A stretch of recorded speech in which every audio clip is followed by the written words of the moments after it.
الرحمن الرحيم لا يتخذ المؤمنون الكافرين أولياء من دون المؤمنين ومن يفعل ذلك فليس من الله في شيء إلا أن تتقوا منهم تقى ويحذركم الله نفسه وإلى الله المصير.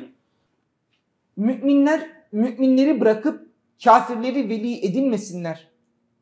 Kim böyle yaparsa Allah ile ilişiğini kesmiş olur. Ancak onlar tarafından gelebilecek bir tehlike olursa başka. Allah sizi kendisine isyan etmekten sakındırır. Dönüş. Orada da yine illa en tettekû minhum tuka. Evet, illa en tettekû minhum tuka. Takiye gelir onlardan müstesna yani. فَتَقَبَّلَهَا رَبُّهَا بِقَبُولٍ حَسَنٍ وَأَنْبَتَهَا نَبَاتًا حَسَنًا وَكَفَّلَهَا زَكَرِيَّا كُلَّمَا دَخَلَ عَلَيْهَا زَكَرِيَّا الْمِحْرَابَ وَجَدَ عِندَهَا رِزْقًا قَالَ يَا مَرْيَمُ أَنَّىٰ لَكِ هَٰذَا قَالَتْ هُوَ مِنْ عِندِ اللّٰهِ إِنَّ اللّٰهَ يَرْزُقُ مَنْ يَشَاءُ بِغَيْرِ حِسَابٍ صَدَقَ اللّٰهُ الْعَظِيمُ. Rabbi onu güzellikle kabul buyurdu ve pek güzel bir tarzda yetiştirdi. Onu Zekeriya'nın eğitim ve himayesine verdi. Zekeriya onun yanına mabede ne zaman girse beraberinde yiyecekler bulurdu. Meryem, bu yiyecekleri nereden buluyorsun deyince o, bunlar Allah tarafından gönderiliyor. Muhakkak ki Allah dilediğine sayısız rızıklar verir derdi. Hocam buradaki rızıkı genellikle yiyecek içecek diye tefsir edip meal veriliyor. Rızkın manevi yönü olması da mümkün mü? Evet. Fakat burada o kelimenin yani kelimelerin delaleti açısıyla maddi rızık gibi bir şey esas mucize olarak anlatılıyor orada. Onun öyle bir manevi teyitle teyit edilmesi meselesi uzak değil zaten. Yahudilikte yani Ali İmran hanımı onun İmratü İmran böyle nezlederken de erkek olmasını istiyor. Çünkü havralara kadınlar girmiyorlar. Bunlar kendi dizilerinde de onu gösteriyorlar yani. Hazreti Meryem girmek istiyor, engel olmak istiyorlar. Onun için bir imam odası gibi bir şey yani yanında mihrap.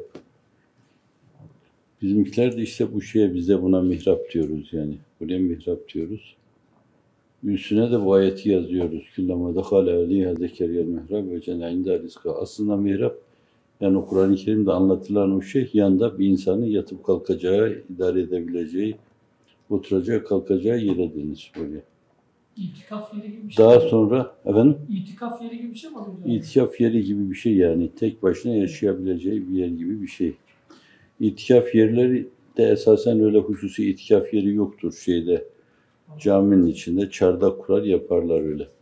Fakat bizim düşüncemizde diyoruz ki böyle bir yerde itikaf odaları olsa yani içinde ihtiyaç yerleri de olsa bir iki insan bir yerde kalsa, banyosu da olsa, hacet yeri de olsa, kazaya hacet yeri de olsa Meryem validemiz öyle yapıyor. Bismillahirrahmanirrahim. قُلْ آمَنَّا بِاللّٰهِ وَمَا أُنْزِلَ عَلَيْنَا وَمَا أُنْزِلَ عَلَى إِبْرَاهِيمَ وَإِسْمَاعِيلَ وَإِسْحَاقَ وَيَعْقُوبَ وَالْأَسْبَاطِ وَمَا أُوتِيَ مُوسَى وَعِيسَى وَالنَّبِيُّونَ مِنْ رَبِّهِمْ لَا نُفَرِّقُ بَيْنَ أَحَدٍ مِّنْهُمْ وَنَحْنُ لَهُ مُسْلِمُونَ. De ki, biz Allah'a iman ettik. Bize indirilen vahye, İbrahim'e, İsmail'e, İshak'a, Yakub'a ve torunlarına indirilen, keza Musa'ya, İsa'ya, hasılı bütün peygamberlere, Rabbileri tarafından verilen vahiylere de iman ettik.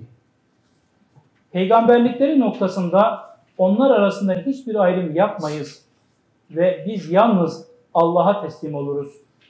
Bu birinci cüzün sonundaki yine kul âmennâ billahi ve mâ unzile ileyna diyor Efendimiz. Burada aleyna diyor. Bunların şeriatındaki işin aleyhinde olması mevzu. Şeriatındaki ağırlık açısından onların üzerine yükleme gibi bir şey. Bu yükü yükledik. Yani ala ile ilah arasında ilah intihai gaye için, nihayet için esasen bir meseleyi ona irca etmek için, ala üzerine yüklemek için. Burayla burada böyle bir fark var. Tefsirlerde de böyle bu farkı işaret eden bir şey görmedim. Allahümme inna neselike kulle ma se'alnâke ilel âmiyel hayr. Allahümme inna neselike kulle men tezerna ilel âmiyel hayr. İstecib da'vatina ve la tuhayyib reca'na ve la teruddena haibin. Ve salli ve sellim ve barik ala seyyidina ve senedina ve şefi'i zunubina ve mevlana Muhammedin sallallahu teala aleyhi ve ala alihi ve evladi ve ezvaci ve ashabi ve etva'i ve ahfadi ecmaîn. Amin. Elhamdülillahi Rabbil alemin.